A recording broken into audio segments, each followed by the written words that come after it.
It's that time. The time you have been waiting for.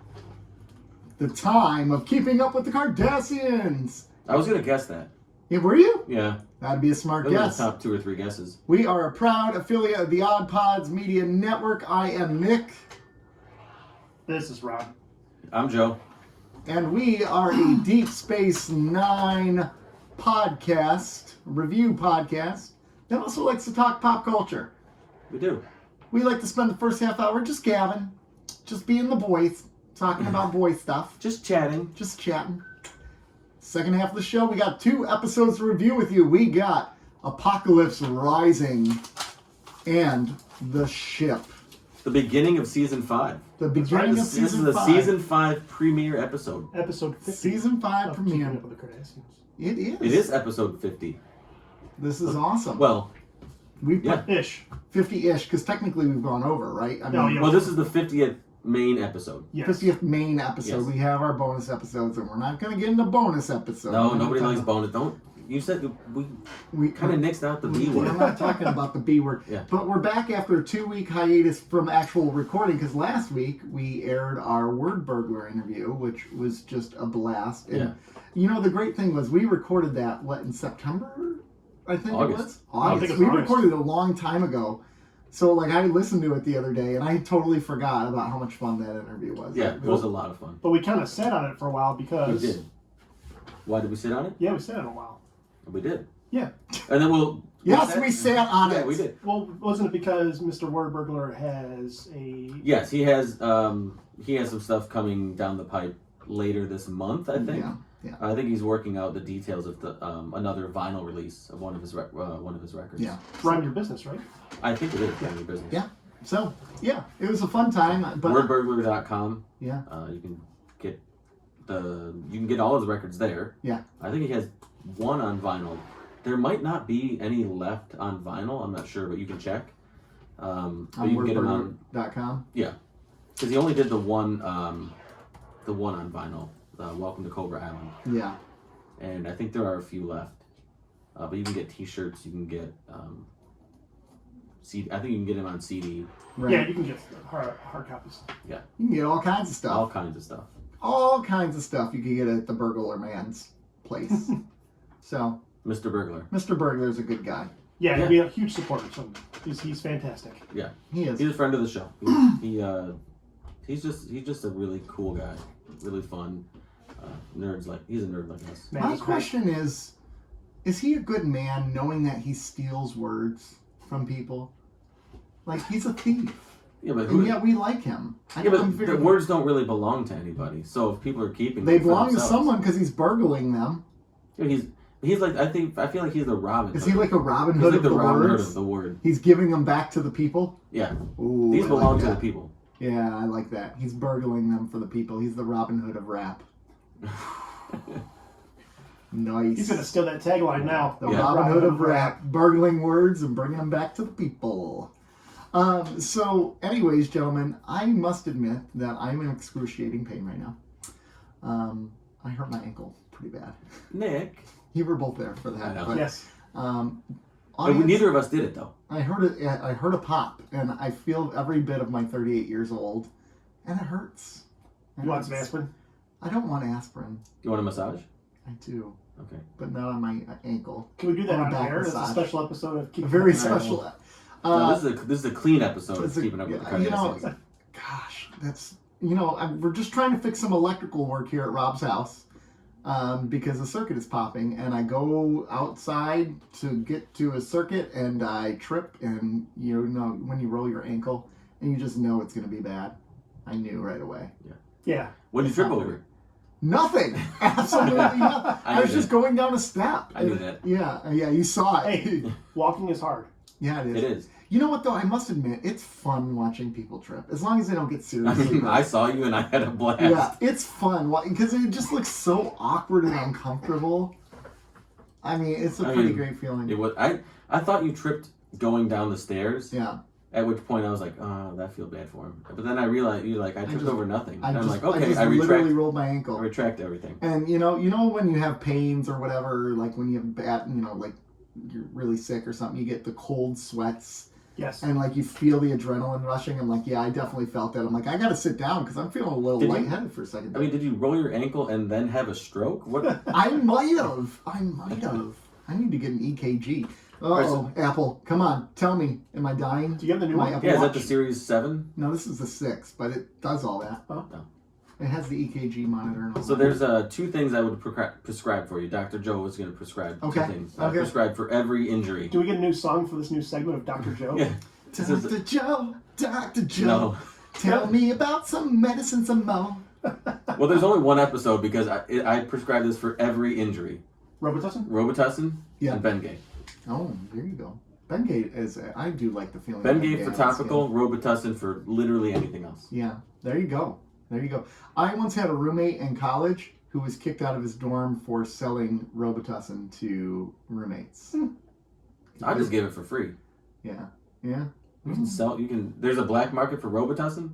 There was back in the day. Because you got to get it over counter, right, or whatever. Do you? Something It's like over that. the counter. You can get it. Or something. He was doing something with Robitussin, and it was caught. He got kicked out of his dorm. More tussin.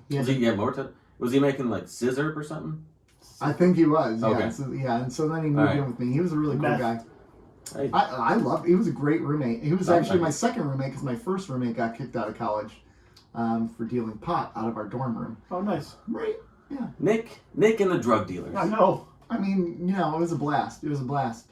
But I did not smoke. I did not inhale. He always offered. I never did. I was the goody two-shoe kid. I was too scared about Okay, getting in Bill trouble. Clinton. I never not. went near it. He's like, I'd go with him. He's like, yeah, I'm gonna go smoke. You want to go with me? I'm like, I'll walk with you, but I'm not gonna smoke with you. So I go with him, and he's like, here you go, and I'm say no, and he'd laugh at me, nerd, Yeah. Square. square. All the cool kids are doing it. It's really funny to hear these stories like now, Mm. when everything is just so commonplace. I know. Yeah. You would tell this story to a younger person, and they'd be like, "What's the big deal? Yeah. Who cares?" Yeah. It was illegal, people. It was Not, illegal. I mean, it was illegal, but there was still this like stigma to it. There was. Oh, yeah. There was. That's kind Whereas of. now, like everybody, either now it's recreational or it's medical. Medical, yeah. So there's literally anyone can get pot wherever they want. Wherever they want. In Wherever almost- they want. In almost any Any any form. ingestible form. You want gummies? We got gummies. You want cookies? We got cookies. Yeah, it's Nikki, you want a cookie?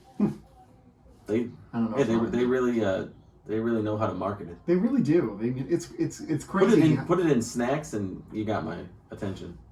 My big thing with pot back in the day, with watching people smoke pot, it was such, like it became like their way of life. Like they were pot heads. Like my one roommate was such a pot head that like there was nothing else to his personality. Like it was always about, oh, let's go get high, right? Like I'm like, dude, I want to have fun doing other things. No, one time he was super high, and we went to go pick up sandwiches at the cafe. They had like a midnight service or whatever. Sandwich. And the person behind the counter was not speaking very good English, and then my roommate was baked out of his mind. His eyes were bloodshot, and the guy's asking him, he's like, "What's wrong with your eyes? What's wrong with your eyes?" But in a really broken English, and my roommate's like, "What are you talking about?" He's like, starts screaming, and that was pretty cool. Remember that time my roommate yelled at the poor counter guy? I do. Oh my gosh. It was a good time. You hung out with some real characters. I did hang out with some characters. How'd you turn out so well? I was the straight lace guy. No one understood why I hung out with these people, but I'm like, they're good people. They're just You know what? they're just idiots. Do you know why they did it? Because you never usually don't get in trouble. So what you do is you hang out with people like that, because if any authority figure sees you in a group, if they see you, they're going to assume, they're probably not up to, Nick's with them, they're probably not up to anything bad. I realized something. I was the canary in the coal mine. Yeah. I was their canary. 100%. If I end up dead, then they, if I'm like, dude, you guys, we got to knock it off. You got to knock it off. Then they knew they had to stop. Here's the thing. This you know how some people will hang out with other people because of their street cred or their status. Yeah. And it sort of leaks onto them, right? You kind of get. They did the same thing for you in reverse, though. They wanted your street cred of being. And maybe I wanted their street cred. I don't know. But they wanted your street cred of not getting in trouble, so they used me. They used me to be left alone. Freaking! My whole life is a lie. You feel dirty now? I do feel dirty. I feel super dirty. And injured? Hey, Rob, what's happened with you over the past couple weeks? You're really quiet over there. Nothing much. It's nice to be back together. It is. It's nice. I've missed you, gentlemen. Yeah. Last week was Halloween, which was pretty awesome. No, I missed you guys. What kind of about? Did everyone trick or treat? Yes. This is the first time that my kids went out without me. Aww. It sucks, man. Yeah, it's tough. Like they all want to go. We stayed in our neighborhood. Yeah. And they went out with their friends, but even my youngest went out with her two older brothers, and they kind of kept an eye on her. Mm-hmm. And so I didn't go out trick or treating at all. I stayed and passed out candy. Didn't you dress up for Halloween? I did dress up. What did you dress up as? I dressed up as Quark, like I said I was going to. Yeah, you did. Now, let me just say, it wasn't like, it wasn't like a high level Quark or really detailed or, what do they call it? It's not like cosplay. It was a Walmart Quark. No. It was thrift store Quark. I got it all. I'll take thrift store. I got all in the women's section at thrift stores. It was more of a Marshall's Quark. Or TJ Maxx. It was thrift store. It was like Salvation Army. Oh yeah, absolutely. Goodwill. But it looked good. But I mean, for shopping exclusively at thrift stores, except for the mask. I had the mask, but I kind of regret not shelling out the dough. If I knew I was gonna kind of skimp on the clothes, I would have shelled out the extra money for the mask because the mask was pretty terrible. Mm. It's like a $10 mask, and it was child-sized. So it really didn't fit over my face. So you could see like my beard and you could see the top of my hair. I told you to shave your head. I considered it after I saw how small the mask was. There's always next year. There is. But now I've already started my costume for next year. What is that? I'm starting I'm starting a physical training regimen. I'm going as Skeletor. You're gonna have to lose quite a bit of weight for that. Actually gain a lot of weight. Skeletor. He's gotta be like. Well, I guess that's true. Yeah. But your face, though. What about my face? It has to be skeleton-ish. I can paint it. That's true. That's true. That's true. It's fine. I mean, you're not really devoted to your craft at that point, but okay. You want to mail it in? That's cool. I mean, is there any way that I could anything I can take that would dye my whole skin purple? Yeah, sure. I mean, that won't kill me on November 1st. No, you didn't specify. Okay, never mind.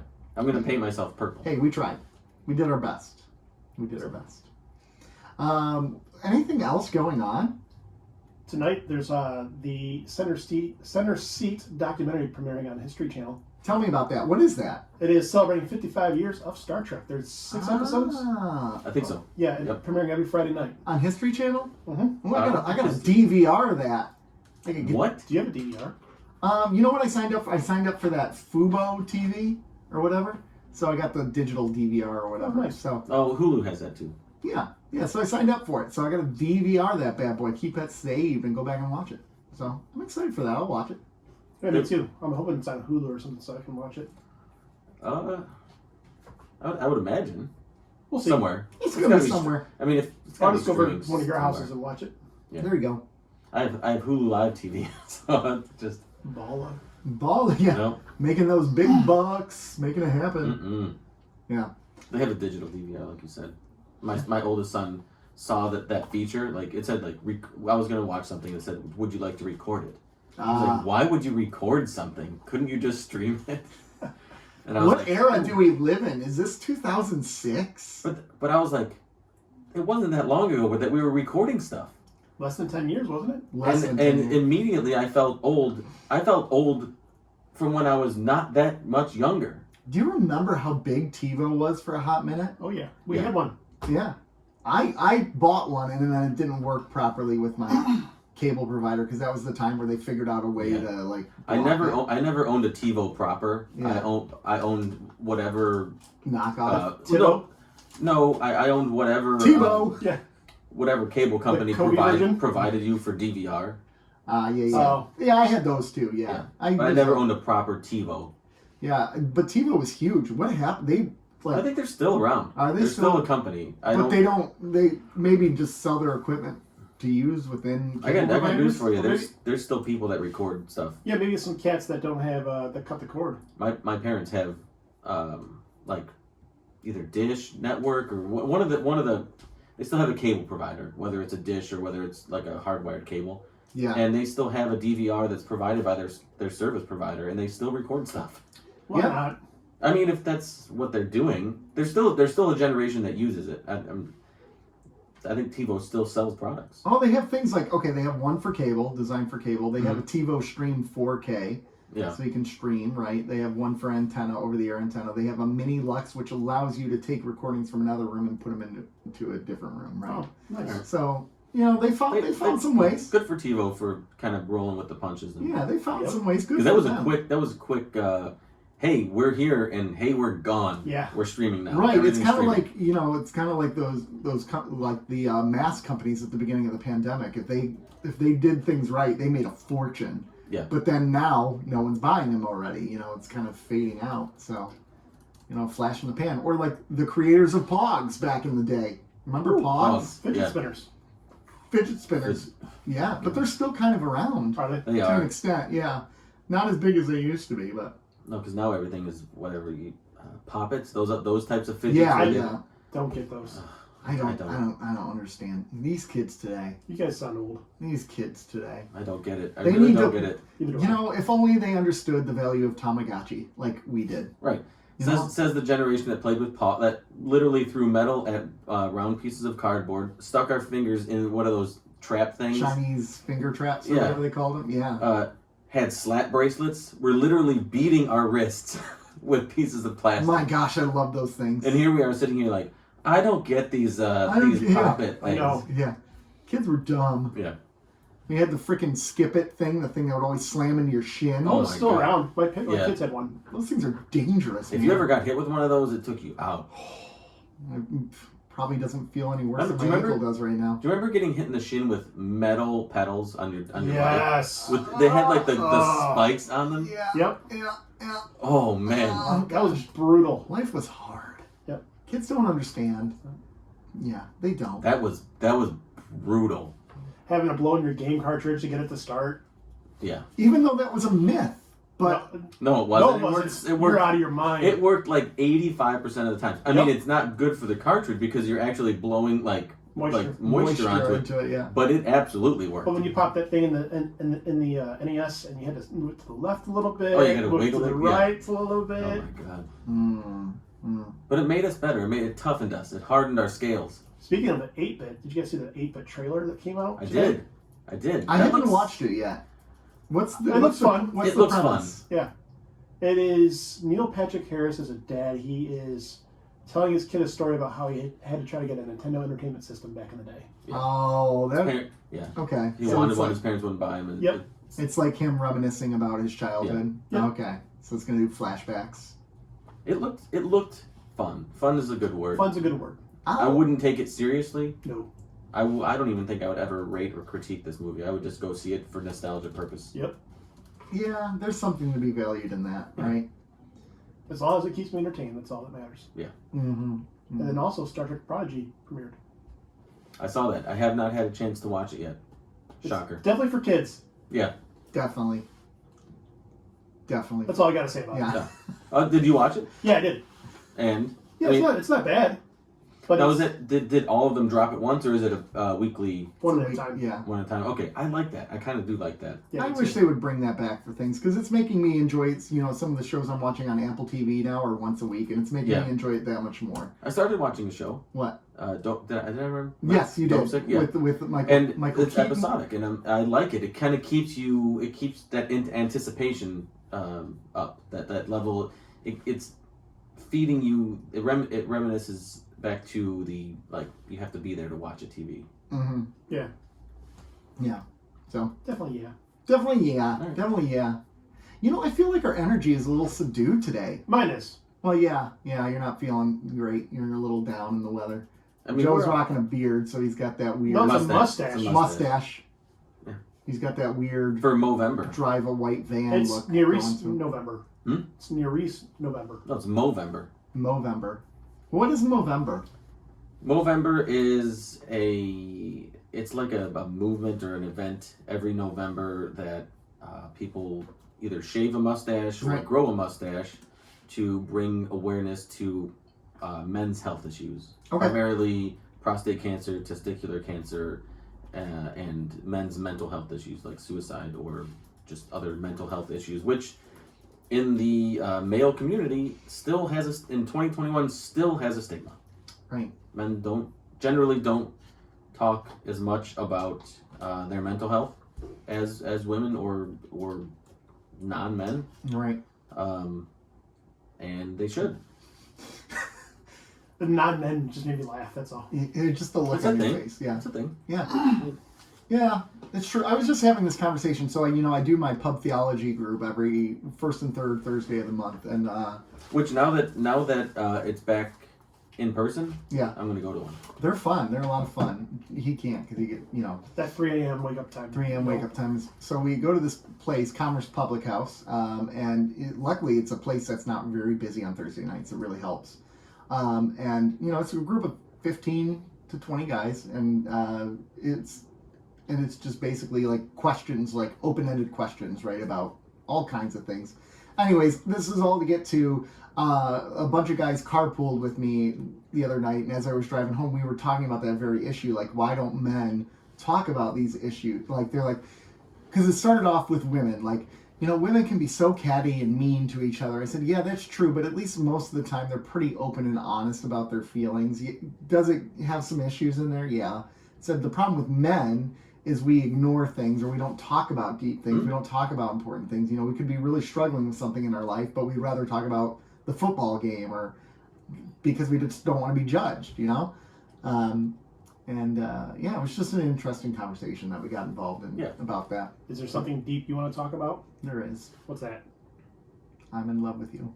That's no surprise. All right. Well, I guess I'm in love with both of you. No, it's fine. You know what? It's fine. Nobody loves me. It's fine. I think you could listen to this podcast and find out differently. Yeah, you are loved. No. You are valued. You are good enough.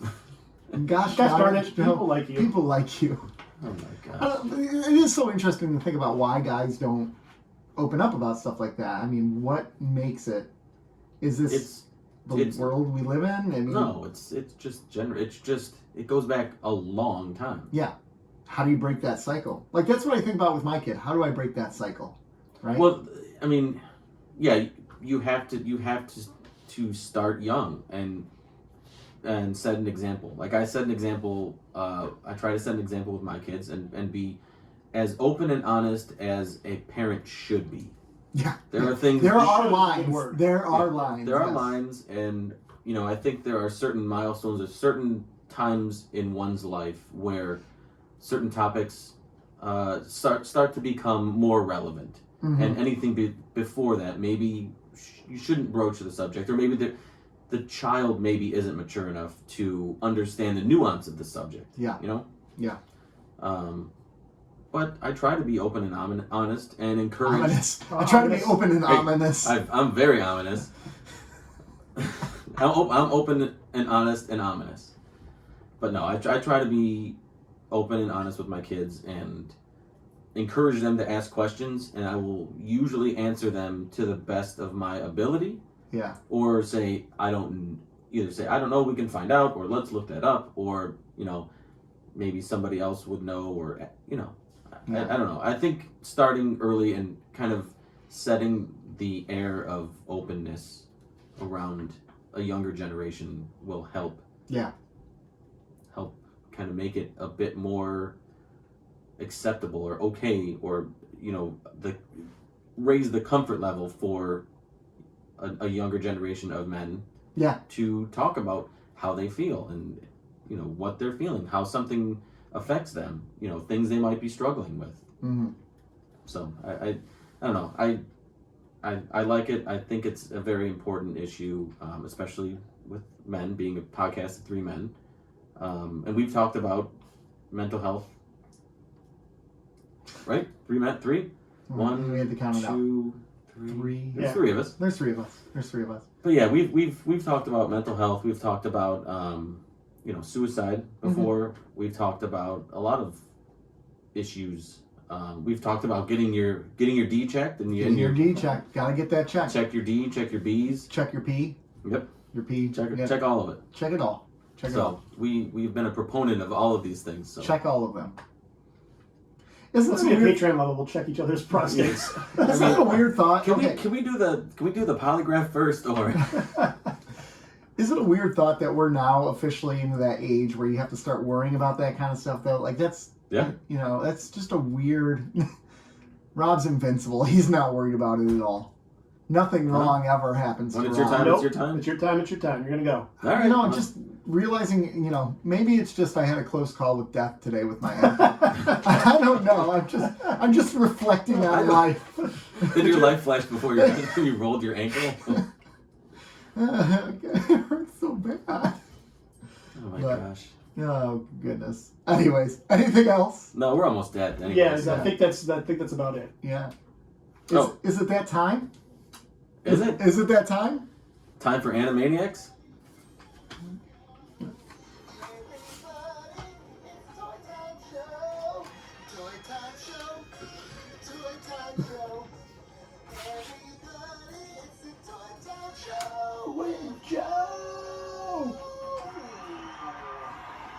Oh wow! Thank you, everyone. Thank you. Are they clapping for Joe or my song? The song. Nobody cares. Okay. Nobody cares about this. I'm the only one in this room that cares about this segment. All right. Well, no. Today I care. I'm invested. I'm ready for this. I have promised myself that I am going to be engaged in Toy Time with Joe. That's a lie. I'm going to be engaged. Lie. All right. Let's do this. All right. That's the end of the segment. I got nothing. Okay. You got nothing today? Oh, well, I don't have any news. Okay. That's fine. Well, I want to touch on. I think Lego officially announced the Office set that we teased the other couple weeks ago. Yes, they did. Which it came from the official Lego account, but I want to say I hope that's not what it looks like. I agree. It was very underwhelming. It looked like somebody who's really good at building Legos built the Office set. Right. It's really cramped. It's just very bare bones. There was no life to it like they've done the other sets. Yeah, right? the other sets had life to them. Even like the Friends set had life. The Seinfeld one has life.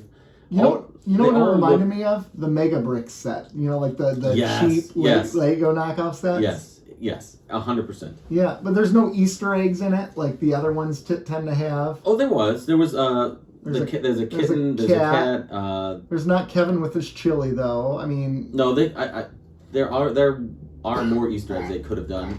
I hope that's not the final product. I really hope not either. I don't think it is because there's no box art. There's no there's no real details. And it's just in the Lego idea set. So it's the one you could vote on, and yes. I'm sure they're gonna craft Lego specifically for it because it does look like something that was basically just built with what you have. So around the maybe house. it's not officially announced, but it is on Lego Ideas, and it is. I think it has gained the necessary backing for Lego to kind of jump on it. And I hope they do. I mean, it would be a good set. Yeah, I'm excited for it. I'm gonna get that one. There's so many I'm gonna get though. Like I really want the Home Alone house. I want that one. Tumblr's out. That new tumbler. I know. I don't know which one I should go with though. Like I gotta decide because it's a lot of money. They are a lot of money. And I can't justify spending thousands of dollars of Legos every day, can I? I mean, did you see they have a Lego Fender guitar? Yeah. But it's not that expensive. They have a Lego grand piano. Yes, I saw that. Yeah, that one's pretty cool. I don't know. All these things excite me so much. So they have the Batman Batmobile now. Did you see that? Yeah, we saw that. Oh, it's done through Technic. So for the tumbler looks phenomenal. For Lego, I want the tumbler, and for the Batman Batmobile, that RC car? I want the RC car. It's like $600. It's like $600 though, but it looks amazing. And it puts out smoke. It looks amazing. Yes. The more I see of the Batman Batmobile, the more I love it.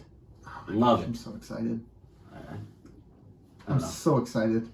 Are you shopping? Are you Lego shopping? I'm Lego shopping now. See, I'm invested in your toys. Yeah, this is nice. I'm invested. Yeah. So I did bring a couple things. I want the Titanic so bad. Though. Our unofficial sponsor, Time Blasters Toys. I stopped there. I had to pick my son up from school early today, and I'm like, "You want to stop at the toy store?" So we popped in. Yeah, Dad. Totally. And Keith, the owner, was recording a commercial. Oh, really? In the store. Was he? And I'm like, am I bothering you? But so we got to me and my son got to kind of hang out and watch him record a commercial. It's like a shop local type of commercial, I think. Oh, that's cool. So that's really cool. It was fun. Yeah. I like that story. I know you do. It's like video games in it. Yeah, I've never actually sat down and played them. I think I played one of them once. What? So they have video games there? Like what? Like arcade games. Yeah, they have arcade games. I don't know. They have in the one section. They have an arcade, a little mini arcade cabinets, maybe a half dozen or so. And then the other section, they have a wall of VHS tapes and a console TV. And I sent the picture to you when I first went there. I asked him if he sold them, and he kind of like because they're not priced. But he said if there's something on the wall that you want, let me know, and we can like work out a price or work out something. Nice. Yeah. So he's got a lot of good. You're in touch with this guy, aren't you? Yeah, I like him. Have him on the show. I should. I thought about that. I got him. I you pour it out enough. I know. I suggested to them that they start getting into the T-shirt game. They didn't have anything. They had like mugs, but they're not for sale. Mm-hmm. Yeah, they have no merch. So I kind of gave them a local place here that does mostly sporting type of printing for like local sports teams and stuff. But they would if you have a logo, they would do it. So I've kind of priced them out for this podcast as well. Nice. There you go. There you go. So what'd you bring us today? Tell us about your toys. I got Bo Jackson for one of my sons. Bo knows football. Bo does know football. Bo knows hip injuries. Bo does know hip injuries. Can you imagine what starting lineup? He would have been something special, man. Oh yeah. So there's two big things that I got this week. The G.I. Joe Classified series released barbecue this week. And barbecue looks amazing. Looks absolutely incredible. This one here is for our friend, Mr. Wordburglar. This is being shipped off to Canada soon. Hey. You bought it just for Mr. Burglar? I did. I was shopping and I saw it. Rob had already had his. Uh-huh. So I was shopping for it. I knew when it was coming out. I'm like, okay, I'm going to hit the store today, see if they have it. They had it. They had like two or three of them. So I quickly hit up Wordburglar and was like, dude, do you need this? And he's like, yeah. So I'm going to send it to him. Get it for me. Make it happen. Yeah. It's incredible. It's a good looking toy. It is. I opened mine and set him up. He just looks awesome. It looks great. Awesome. There's what was the one? It is a good looking toy. Was it Baroness? That one of the more recent releases for the Snake Eyes movie. I think it was the Baroness Classified for the Snake Eyes movie was so bare bones. It was like nothing. No, it's Scarlet. Scarlet came with her crossover. Scarlet. That's it. Yeah. I mean, it was really, really bad. That really upset me too. I thought you invested in... This is me being invested! Lies. It is! Now, this next one is... You guys are both going to love this, and it ties into this podcast. Okay. Oh, no. I was at Time Blasters, like I said earlier, shopping around. I found a couple things, but I found Sisko as a Klingon. Nice. Oh my gosh, nice find, especially because the episodes we watched. Yeah. I know. Look at that. That's impressive. I was Timing is everything. I was so excited to find. Oh my gosh, that's awesome. I'm loving it. Da-da-da-da-da. Oh, yeah, buddy. So yeah, I just had an idea. What we're going to talk about soon here is the episode 1 of season 5, where they all dress up as Klingons. They don't dress They're up. surgically altered. They're okay. They all cosplay. They all cosplay as Klingons, and I had no idea that this was even a figure. Yeah. Well, that's impressive. I was impressed. Timing is everything. Mm-hmm. Good find. So there was no way I wasn't. If this could have been $50, and I was like, all right, I have to get it. It's happening. But it's kismet. At KB Toys, that was $9 at one point. $6.99. KB Toys. Oh, sorry, yeah. I loved KB Toys because they were just in like Malls. strip malls, or malls, yeah. But if any store ever made you long for the prices of Toys R Us, it was KB Toys. Yes. Oh my gosh, Yep. yeah. Or Meijer, for that matter. Oh, So God. expensive. So You go into there for a G.I. Joe at $2.97 at Meijer, and they'd have it for like $5.20. I know. Yeah, Jesus. I was telling my son about toy prices on the way back from the store. Mm-hmm. I'm like, I mean, you go, action figures were like $2 and change or $3, or if you had like a deluxe one, it might be like $4, $4.50. Yeah. Now, I think the Turtles were like $3.99. Yeah, Turtles were $3 and change. G.I. Joes were $2 and change. $2.97. That's crazy. I mean, unbelievable. It's crazy. When they rose into $3.27, I was pissed off. I was upset too. Imagine the profit you would gain. I mean, you're jacking up the price 33%, and it's still under $4. That is crazy. Times have changed. Times have changed. I love this barbecue figure. Yeah. Well, gentlemen, I've really enjoyed this toy time. I was invested every second of this toy time. Invested. Lies. I appreciate it. But you know what we're going to do now? We're going to take a quick commercial break. We'll be right back, folks. Hear this advertisement.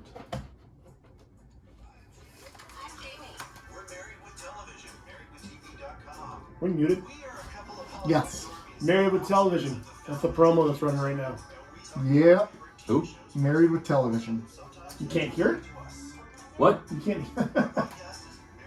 They got a longer one. You got one or two? I'm just going to do the one because theirs is a minute long. It's almost over. Open this bad boy up.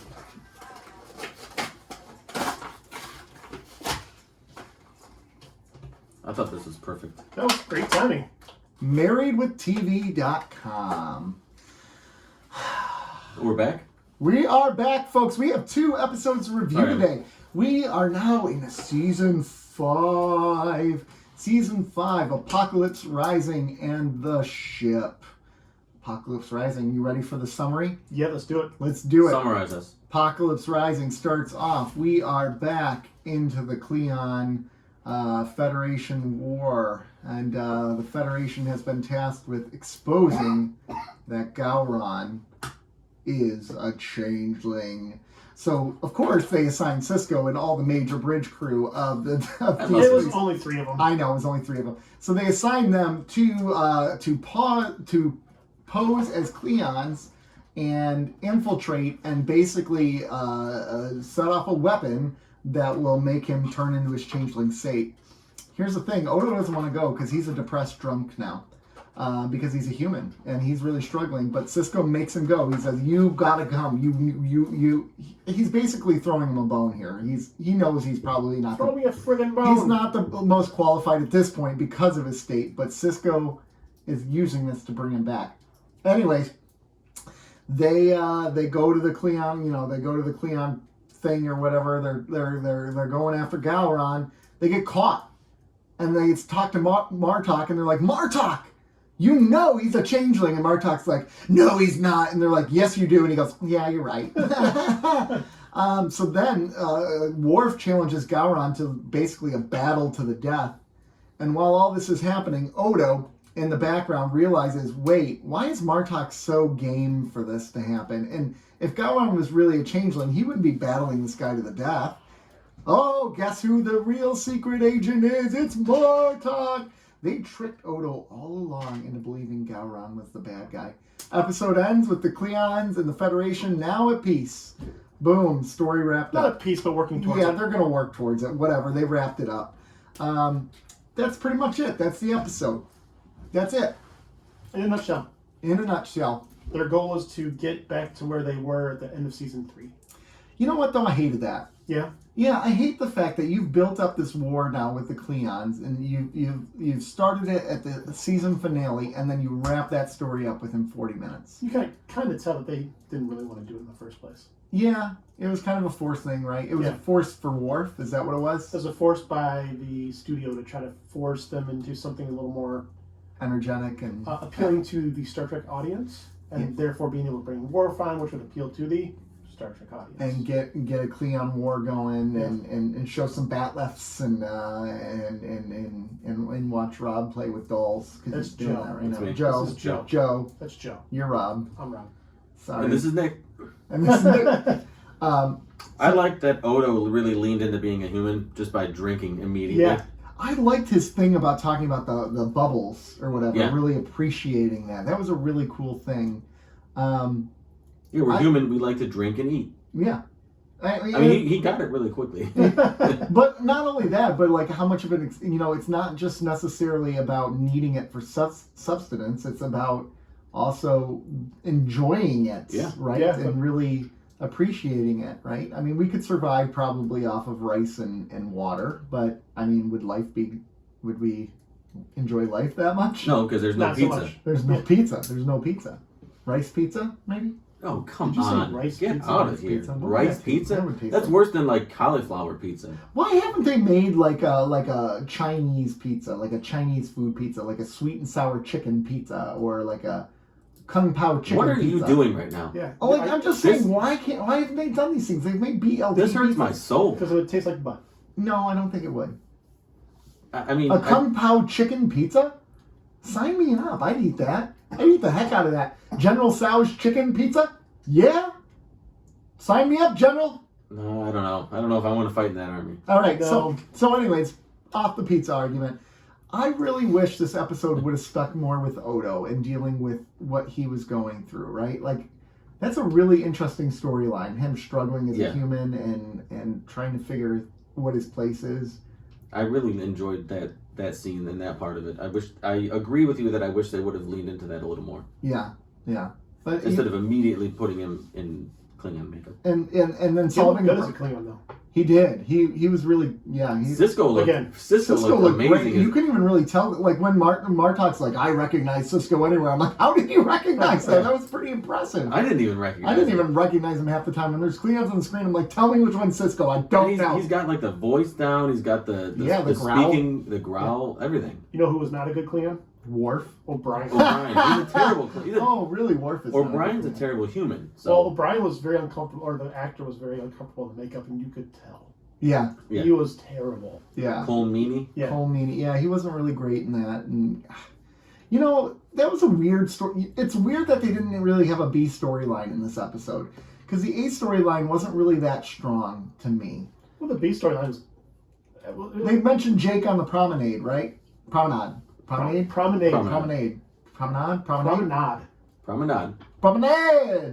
We're 4 full seasons in. And this is my problem. Like, I hear things time after time, but my brain pronounces it the way it wants to pronounce it. Tell your brain to get it right. Yeah. It's difficult. If only they didn't need Odo for the A story, they could have put him in a solid B story. And they really, they could have actually. I see what you did there. They could have gotten away with that in some sense because Odo. It could have been. You could have replaced. You could have had Sisko fighting Gowron to the death, and you could have had Worf engage with Martok and go, "Wait a minute! If he was really a changeling, he wouldn't be doing this, and you wouldn't be pushing. Worf could have realized it." And that would have worked just as... I think that still would have worked. But the whole point was to give redemption to Odo, right? To make Odo realize he still got it. Yeah. Even though he's a human scum solid. I mean, that was harsh. I know. Yeah, it was harsh. Human scum scholars. How about the bit when Ducat comes to the station? I like that. That's a nice callback. And I love the part where it's like, I hope Shakar knows how lucky he is. It's not Shakar's. It's Chief O'Brien's. He was like...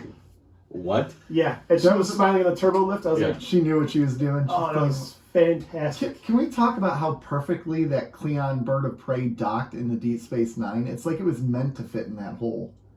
That sounds really.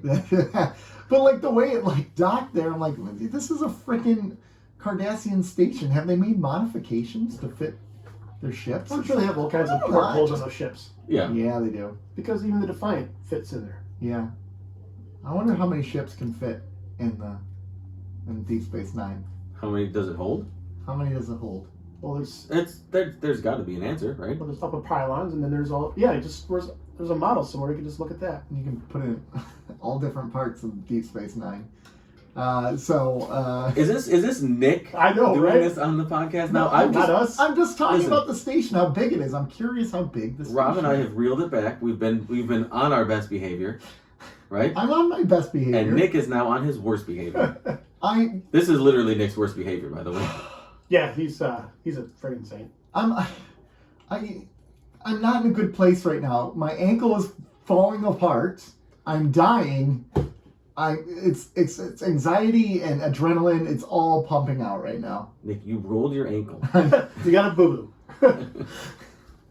You just wait to see how bad I am. I know, There's the a pimple that won't pop. It gets real ugly. Oh, really? Yeah. Our podcast text thread is going to be tomorrow. Nick in the emergency room, like having ankle surgery. He's got to be cast. And we're still calling it a boo-boo, man. Yeah. Well, gents, turns out I need an ankle replacement. Turns out they're amputating my leg. They can't. There's nothing they can do about it. Yeah. I have a real concern with the Cleons, by the way. And I was reminded of this because Rob just coughed. Their ships are so foggy, it cannot be good for their lungs. Why are Cleon ships always so foggy? Have you noticed that? They're not. There's always like smoke in there. I know, but they're not portrayed to be a generally hygienic group. Yeah. But So I would imagine they're probably not prioritizing showering or cleaning themselves, and there's probably a lot of dust that collects in the ships from. Oh, is that maybe what we're seeing? Oh, And probably, you think about it, do they have they're conquerors, allergies? they're not engineers, so they're not trying to make it like a clean ship. It's just There's probably throw it no together cleaning. and go. Yeah, there's probably no cleaning staff. They need Zyrtec. Well, Maybe that's why they're so angry, because their sinuses are running. Their sinuses are clogged, so they're think trying you've to get got the phlegm. You've gotten to the bottom of it. Yeah. Keeping up with the Cardassians investigates. There it is. Why do the Klingons The Klingon growl. It's because It's they actually have just sin- nasal It's congestion. nasal. It's seasonal allergies. So, Really? no, okay. While you collect your I thoughts. was reading my sentence. I got it. So Sisko plays one of the most convincing Cleons, right? The most. The most convincing Cleons among them, even among Worf, I think, in my opinion. But how hard was it probably for him to hear about his one friend being killed by the other Cleons? And the way he reacted, he was still able to deal with his rage, Constrained character. but stay in character, Yeah. right? You know, I thought he was going to say something like there was no honor in killing an unarmed man or something stupid like that. But really it was more like, I want to get to the wine, get out of the way. Yeah. Yeah. Brag all you want. Stop talking, I want to drink. Don't stand between me and the blood wine. I know. The way he delivered that line, though, with like, It's hot. well, I think You all of his anger, Wine. his anger from what he just learned, Yeah. was coming out in that line. Yeah. Over wine. Yeah, Yeah. I like the delivery. I love how Cleons drink blood wine. Like, why would they call it wine? Why wouldn't it be like, blood liquor? Blood. Google it. I don't know. Yeah, I'll Google it at some point, but I don't really care that much. It's not really a big pressing concern on my heart. Partially because my ankle's small enough. That's a nitpick if I've ever heard one. That's a right? nitpick. I thought they were too easily caught, though. Like, that was a little weird. No, Like, because the changeling knew it. He Okay, knew they were there. but like, why? Okay, they call up Sisko's Klingon character, right? And he's like, "Well, I'm gonna wait to hit the button until after." You could have hit it right then and there, and it still would. I'm just saying, the way they try to write these things, like, you can write that better. You can write that scene out better. Like, maybe they came up and grabbed him, like, right when he's about to hit the button and be like, "Come on up, brother, it's your time to get your medal from Gowron." Gowron's eyes, though. Gowron's eyes were on point. Those Yeah, eyes. On point. Yeah. So, anyway, and then there was the point where Martok was just walking down the aisles and killing people, walking down the hallways, killing people. I'm like, freaking hey, why is Martok doing that? Makes sense now. It makes sense now. He doesn't care. But I'm like, Martok wouldn't just murder his own people. And he could blame it on the feds. I did question that when I was watching. Yeah. And I was like, How long did it take you guys to clue in that he was the changeling? I would say right around that time. Okay. I was starting to wonder, he switched too quickly. Yeah, there were things that were happening where it wasn't consistent with Klingon behavior. Yeah. And I was like, something's up. Either I thought he was in on it, or it was him. Yeah. Initially, I thought he knew that Gowron was the changeling and was now working in tandem, and there was a I like how they flipped it. How last year, at the end of the season, you had to wait all summer to find out Gowron wasn't a changeling. Yeah. Kind of flipped the script in the episode. I kind of dug that. Yeah. Yeah. Good. I agree. Yeah. Did you notice that there's a General Chang statue in the Hall of Heroes? No, I did not notice that. And There I'm going to is have to one. go back and look at that. And you would understand if you watched the greatest Star Trek movie of all time, That's The right. Undiscovered Star Trek Country. 1. No! Star Trek No. 4. Well, that's a pretty good That's a one. good though. one. That's a good one. I could have said any other number but 1, and you would have been like, yeah. No, it's a good five would have been like no.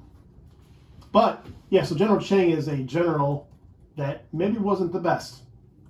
Conspired and did some weird things, and I don't know why he would be in the Hall of Heroes. Just thought that was interesting. That's all. Nerd one. I alert. wonder. Nerd alert. Well, we're going to have to research that when we get the chance. You know what? Here's my thing, and we're going to get to the ratings a little bit later, but like, there was nothing about this episode that excited me. Me either. For a season premiere, it was kind of lackluster. Yeah, they had 3 months to come up with a great kickoff to the season, and this is what you give me. So far, season 4 was easily the best.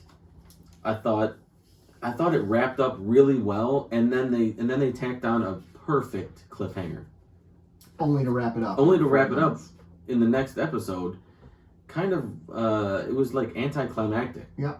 I would agree that it doesn't have the same kick as the other season openers. I Oh would yeah, agree with that. last season 4's opener. Or was- the season 3 where they opened, was it season 2 where they opened with 3-parter? Yes. Yeah. Oh yeah. Yeah. I would almost flip flop these 2 episodes. I would rather the second episode have been the next premiere. Yeah, If you could somehow work in the Gowron thing, or just drop a line or two. That's make it the B plot. Don't close that storyline yet quite yet. Mm-hmm. But still work it through as like a B plot in that second episode. But yeah, I don't know. I liked the second episode more than I liked the premiere. Sounds like it. I did. I thought it was a better episode. Right. Yeah. So one thing I do want to bring up before we move on is the scene where at the beginning where Kira and Worf are kind of having a pissing contest. Yeah. Kira's in charge of the station, Worf's in charge of the Oh Defiant. yeah, that was a pretty. So my question regarding that is, that's a little difficult if you think about it. Like, and especially in that scenario. So he's in command of the Defiant, she's in command of the station. But what if the call is, do we let the Defiant go or not? But the Defiant was ordered to stay with the station and defend the station. Well, I agree. And ultimately, I think it's Kira's call. Kira's ultimately the call. So agree. I think, yeah. I also think it's who will blow up who first. The station would blow up the Defiant. Yeah. So, like, who's more powerful? Okay, the station. But Jordan Space is the way I look at it. So ultimately, she should have the call. Right, she should have the call. But that was interesting because here's Worf again, just like disrespecting, like.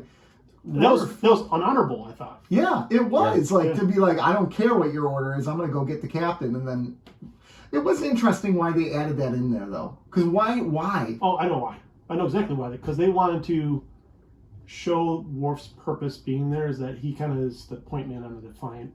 Okay, that's kind of what they wanted. They wanted to kind of establish that she ran the station when Sisko was gone, and he ran the Defiant when they each have their role. They're commanding officers in their own right. That's his role, so that way they don't have to reestablish that when the Cleons start to go away and the Dominion comes back into play. Okay. Spoiler. Okay. Come on now. I think we've already spoiled that. The ship. Are we ready to move on to the ship? The ship. Pretty easy. They are on a planet looking for mining. They're going to mine the planet. Wow, they see a Jem'Hadar warship that's crashed.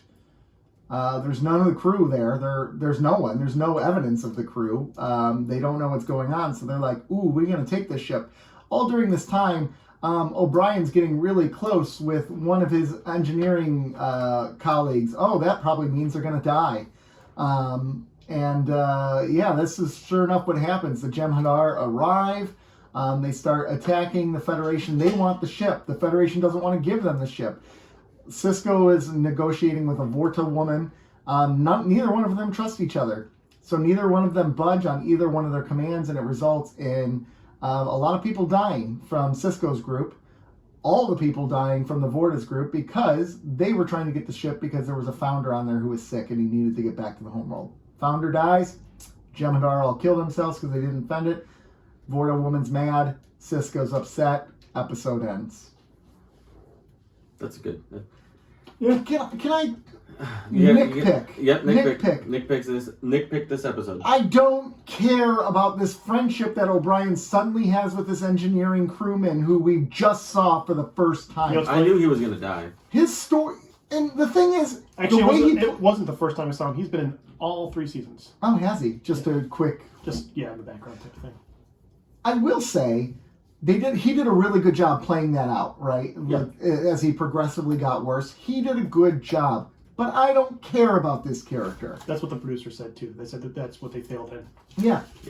Make it O'Brien. Let's reverse it, and this adds to the urgency, right? You kill him? No, don't actually kill him, but this adds to the urgency, and maybe the other character is trying to care for O'Brien as he's nearing death, right? Right. But like no one cares. No one cares. But can I defend that a little bit? No. Okay. Go for it. If you do it the other way, I know they're not killing O'Brien. Exactly. It's cheap. So then that part loses a little bit of steam. You know they're not going to kill him. So no matter what, you're kind of... It's like Infinity War when as soon as Black Panther dusted off, I'm like, this is cheap. This is crap. So I get that he's kind of like a nothing character, but I appreciate the fact that they went up and had a number of casualties, and that he actually died, and they gave him a name. Did he have a name in the first? I know, but did he have did we know his name? I think it was said maybe once before, yes. But no, I don't know. Yeah, maybe not. But this was if they would have set this up like they did Eddington, that would have been fine. Eddington, they added just the right amount. There still was some issues with Eddington, don't get me wrong, with his switch, but at least you knew. So you're saying they utilized this character too little leading up to making him trying to get us... Drop him in the previous episode. Yeah. Have them having a conversation in engineering before they leave, where he walks in and he goes, "Oh, you're a very convincing looking Cleon." Make this the 3rd episode in the season. Yeah. So you're going back on my make this the premiere episode. That's true. So I want it to premiere. It's actually the 2nd episode. You want it to be the 3rd episode. I would push it back too because of that. All right, I would add in some... I'm outvoted. And I understand, again, we are nitpicking and we're looking at TV from the 21st century lens, and we need to look at it in the 20th century lens. But it just cheapens the story to me a little bit because I don't care. Although in other Treks, that person would have survived. That's true. That is actually true. In Next 100%. Generation, he would have lived. So I do think it does kind of soften the blow of losing a character or having a casualty, but again, I think it would have cheapened that storyline had it been flip-flopped, like you said, and then because O'Brien's not going to die. Yeah. Now, if they would have had the balls to just fire Cole Meany and kill his ass, you really have it off of Cole Meany. No, I don't. I mean, he's a racist. And the character. Yeah. Cole Meany. The character. Cole Meany is Cole a saint. Meany is a saint. He's a great... Chief O'Brien is a racist. Yeah. Let's be very clear about this. And he was racist in this episode. Yeah, he was. Yeah, he was. I don't need no... What do you say? Like stinking Klingon or whatever. I was like, damn. All right. We're bringing back Stars and Bars O'Brien. Yeah, exactly. How about Sisko saying when they train commanders that they try to keep distance between them and their staff? And then he's talking with Dax, and she's like, "You've done a really good job of doing that." Ass. What? Speaking of not convincing storylines, I was like, okay, who is he talking about? He's not talking about himself. He is super close to his crew, which is what makes him a good captain. I know. In fact, we've criticized him for being too close to his crew sometimes that it clouds his judgment. It makes him it puts him in these positions where he makes questionable judgment calls. That's when O'Brien should have said, you should see Captain Picard, bro. Yeah, bro, you ain't got nothing. This guy, he didn't even know my name, okay? He literally called me, hey, racist guy, get over here. Yeah. Picard was like, hey, you. Yeah. To everybody. Hey, you. Hey, you. The Vorta are such an intimidating bad guy, though, because they smile and they're so kind the whole time. And I love bad guys that do that, right? That are just so chill and laid back, like how she's just like, hey, I want to work with you. You know, let's get along. Let's be friends. I can't wait to kill you. I can't wait to kill you. I'm smiling. I bet it works for them, though. It works. Oh, yeah. And you'll see it more. I remember this from previous seasons. The Vorta are great. They're a really good alien species. I love the design of the Vorta too. Actually, they look like a snake that's evolved. And I think that's pretty cool. Like a welcome to Cobra Island snake. Oh, look at you! Oh, look at you! I did it all for the Nookie there. Oh wait, I'm tying back to Limp Bizkit. Yeah, don't do that. We're not doing that. It doesn't work. Can we take a minute and talk Limp Bizkit though? Do we have? Oh no! Did either of you listen to that song? No. Okay. I'll listen to it real quick after this episode. Okay, I'm here to tell you, they're my guilty pleasure currently. It's not that bad. What was it called? Dad Vibes is a single, and the new album that came out on Halloween is called Limp Bizkit, and the name of the album is Still Sucks. At least they have some self-awareness, right? And there are some stinkers on this album. You listened to the album? Oh, listen to the whole thing. There's a couple like ballads, which they should just cut that out. They're like acoustic guitar and stuff. It's no good. Fred Durst is not a good singer. No. He's good in Limp Bizkit. No, he's not. He fits in Limp Bizkit though. No. Yeah, I think the band's more talented than he is. I agree, but I think they get the best out of him in that setting. The more like not taking yourself too seriously, sort of hype music type of Limp Bizkit, not the acoustic. They shouldn't be covering Behind Blue Eyes. Oh yeah, it was terrible. Do more songs like Break Stuff. Just give me that. Honestly, one of my favorite Limp Bizkit songs is Rearranged. Rearranged. Oh, I did like that. But that's a ballad. It is, but it's. I mean, it was 22 years younger Fred Durst, so there's that. But anyway, it's not that bad. I would say there's probably half a dozen songs that I would listen to again. Okay, well... And Dad Vibes is literally stuck in my head for about a week. Maybe when I'm depressed and decide music sucks, I will listen to it. Because Limp Bizkit still sucks. Yeah, I'll check it out. So anyways, back to the ship. Anything... a line I loved was when Dax was trying to rib everyone and she's like making jokes and like he rips her to shreds. He's like, no one is he yells at her. I've never seen Sisko yell at Dax in front of everyone else. I was really annoyed with her. Well, she was being annoying. She was really annoying. You see the seriousness of the situation. You see everyone struggling. Stop being such an arrogant prick about this, right? Like, I mean, I get like she's trying to cut the tension, and she was doing it way too much, and she was. But she wasn't reading them. Yeah, she wasn't. She was trying to cut the tension and kind of keep things a little bit lighter than it currently was going, which I appreciate. But Nick is right. She wasn't reading that it wasn't landing with everybody, and she should shut that down as soon as you realize it's not landing. Maybe she was doing it for herself, though. I get it, but very possible. Very possible, but she was. I don't know. There was a lot of projecting that towards everybody, and it was really annoying. Like it was. I was with Sisko. I was like, "Thank you. Can somebody please just tell her to shut up?" Right. Yeah. So, I mean, this episode was interesting. I think it was better than the first, but I still didn't love this one either. Like it. Yeah. The tension, I mean, they did a good job for the most part of the tension. The tension was pretty good. Yeah, it was pretty good. I didn't care about the character dying. I actually more cared about the reactions of the crew to the character dying. That was more important than the character itself. Like the end scene with, when he's sitting with the body? Yeah, that, or just even to see how... Sweetheart. I know, I appreciated that scene. Like, you know what it was? I didn't sense... Maybe what the issue is, I didn't sense their urgency increasing as the character continued to decline further and further, right? You know, initially he's like, oh, it's just a scrape, I'll be fine, right? And so everyone can play it off. But you didn't see them get more and more urgent, or maybe, now in hindsight, maybe you did in terms of them snapping at each other because now they're anxious and worried. So that, you know, in situations like that, when you're worried about someone, and you know, Sisko was talking about he has to put his report in. Now the end of that was great. I thought. And now he has blood on his hands in this war. Yeah, and I mean, it's just another mark where he, you know. In the last episode, they freaking blew up a Cleon cruiser, and he was on the ship. So he had blood on his hands from that too, but not Federation blood. No, Ducat's the one that hit the button. Ducat hit the button, but and he got scolded. He got a very bad talking to. But he didn't lose Federation officers. No, that's true. That's true. You're right. Now and they're at war with the Klingons, so blow the ship up. Yeah, I don't know. I feel like he's, you know, we've talked about his questionable decision making, and I think he made the right decision. I do in too. This episode, though. That's the thing. Like, you can't trust those Vorta. Oh, absolutely not. I agree. He made the right decision, but he has his track record of maybe 3-4 times he's made decisions where maybe he shouldn't have.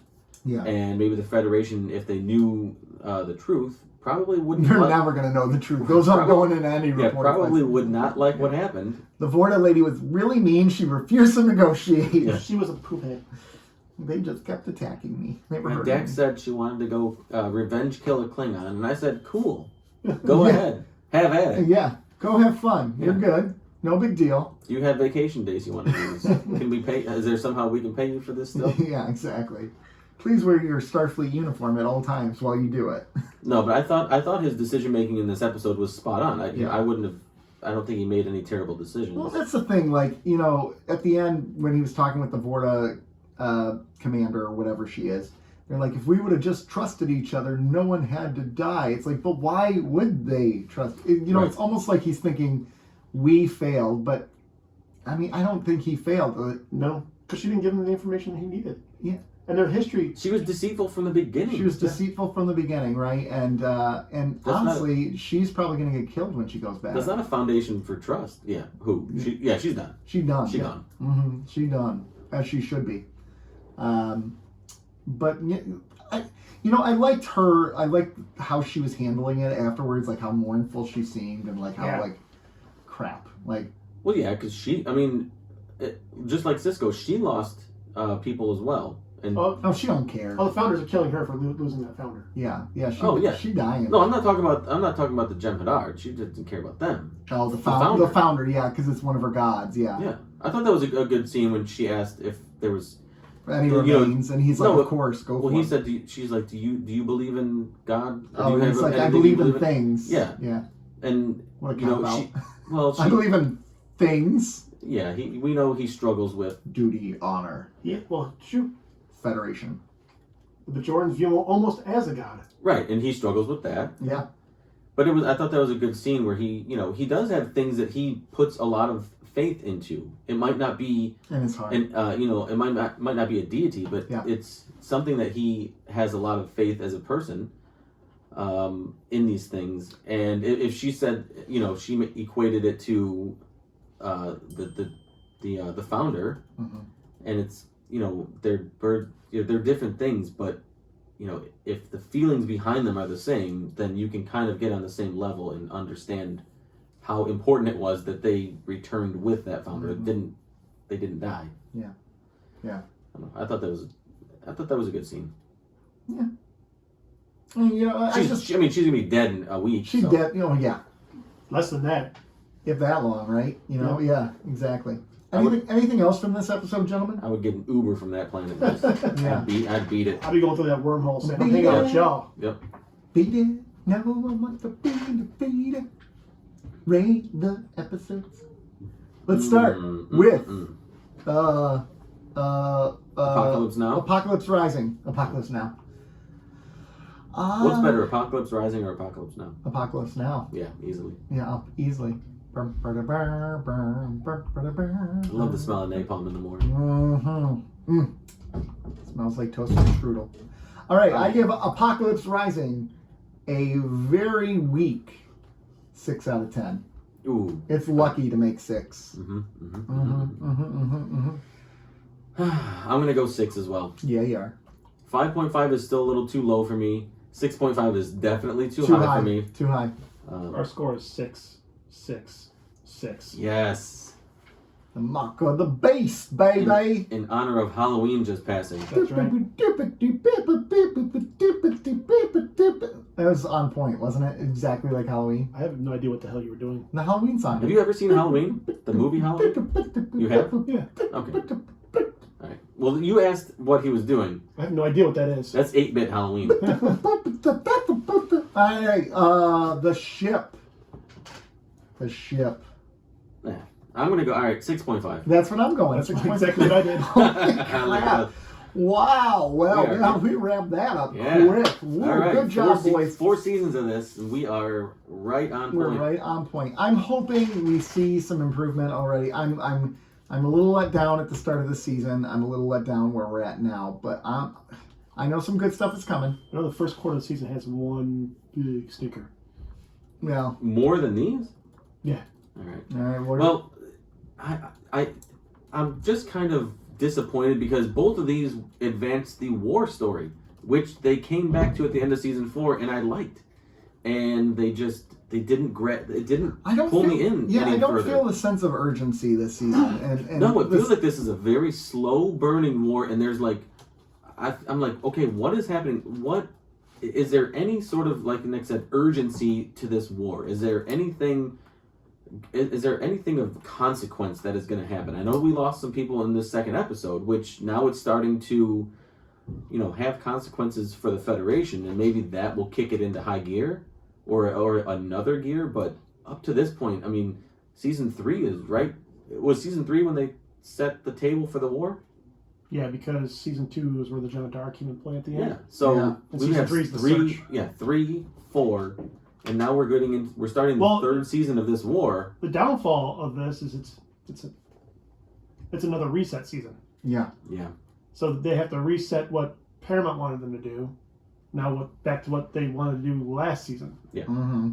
So I don't know. It feels like this war is moving along too slowly, and I fear that if they don't kick this story up a notch, that my emotional investment into this storyline is going to wane. You only get so much from me. Get to it. Make it happen. Make it happen, Captain. Make it happen, Captain. All right, gentlemen. Well, that wraps up these 2 episodes. And we're nearing the end of our episode, but there's some important things we have to talk about first. What is that? What is it? Patreon. Patreon. Yeah. We got to thank some Patreon people. Yeah, we want to thank Hillary from the Muck Podcast. Yeah. Thank you very much. And Annette. Annette, thank you for being our Patreon people. We appreciate you. We love you very much. Yes, and you, both of you can submit your questions via Patreon or via email or any other social media outlet that you have access to us, because you get to choose topics or questions or extra things you would like us to talk about for our extra bonus Patreon exclusive episodes. Yeah, that's exciting. I'm looking forward to it. You ladies choose the topics, or gentlemen, if you would like to become a Patreon. Anyone who wants to. Patreon.com, Keeping Up with the Cardassians. Mm-hmm. There are 3 levels. Yeah. The top 2, you can choose what you would like us to talk about. Choose wisely. And the top tier, you can have a live Q&A with us. Who doesn't want to do that?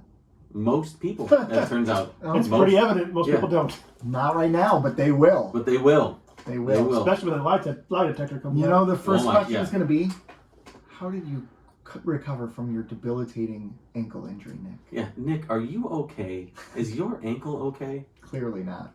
Clearly not. All right, where else can you find us, gentlemen? What are you doing? I don't know. That was pot askew. Yeah. This is what I meant to hit. Oh my God. Oh, I gotta edit that out. No, keep it in. No, keep it in. We love Pot Askew. Keep it natural. They are Odd Pod's brethren, family, That's Odd right. Pod's fam. I can't believe I did that. Yeah, Where can you find us? Instagram, keeping_up_Cardassians. Twitter, @CardassiansPod. Facebook, while Rob is dying. Facebook, Keeping Up with the Cardassians. You can find us on MySpace, YouTube. YouTube. Yes, Cardassians. YouTube. Yeah. You can find us you all can those see places. us all. Yeah, that's right. You can see these beautiful toys and these beautiful faces. And they're lovely faces. Yeah, you can. But anyways, folks, it's been great. It's been a blast. It's been fun. We will see you next week. See you on the flip side. Word. Bye. Bye. Oh, I can't believe I did that. That's okay. That's all right. It's fun. Yep. You made it almost a whole episode without dying. Yeah, you did a good job. I thought you were going to have more issues.